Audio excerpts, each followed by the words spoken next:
Welcome to the second episode of Talking Dragon Age, the show where I talk about Dragon Age.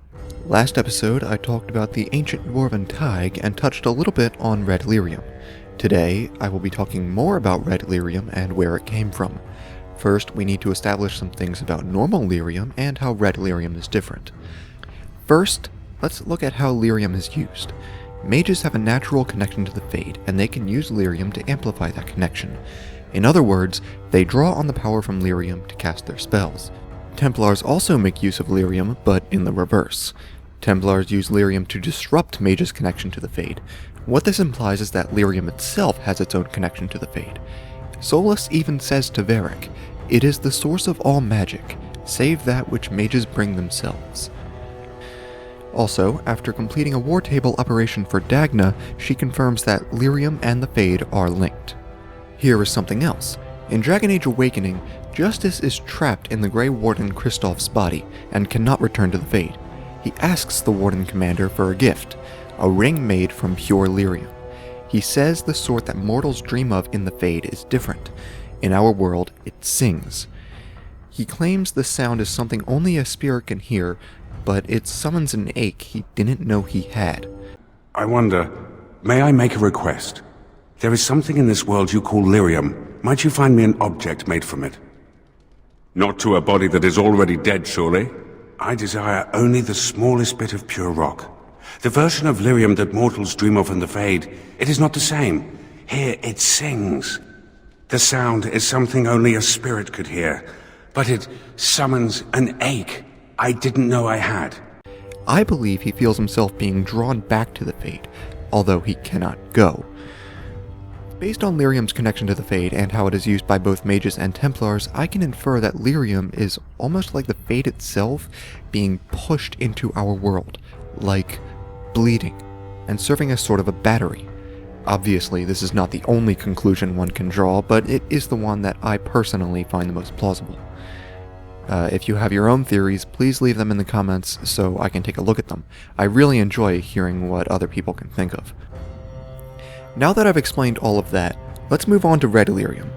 Red Lyrium, as revealed to us by Bianca, has the Blight. It also spreads like the Blight, taking over people and such as I discussed in the previous video. But how did it contract it? For humans, elves, or dwarves, the effects of the Blight can be felt just by proximity or physical contact.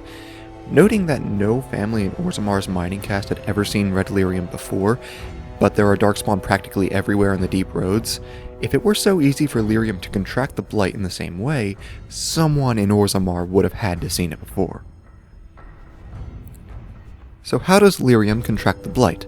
Well, let's look at normal Lyrium again for a second.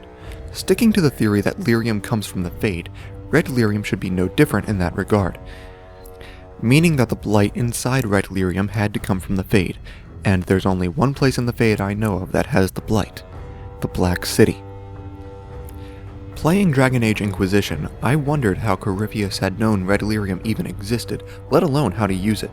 He used it on himself, his artificial archdemon, and the Templars. He did not go crazy from the Red Lyrium though, most likely because he already had the Blight. This allowed him to use its energy without being consumed by it. But the Templars, it spread inside them, turning them into horrible monsters and driving them insane. But how did Corypheus know he could use it in such manners? The answer? Because he had seen it before. The Chant of Light says that when the ancient magisters entered the Golden City, it became tainted. But Corypheus claims it was already corrupted when he got there. He claims he found only chaos and corruption, and heard only dead whispers. Similar whispers are heard by proximity to Red Lyrium. Bartrand says he heard a song from it, and when entering his old mansion, Varric begins to hear it as well. When Varric hears it, he speaks as though it's very faint in the distance and can't quite make out the words. It's possible that only he could hear it because he was the only dwarf. The dwarves' proximity to the Darkspawn taint has slowly but greatly been affecting their population. Perhaps Varric and Bartrand inherited some of that from their ancestors, but I'll need to investigate that further.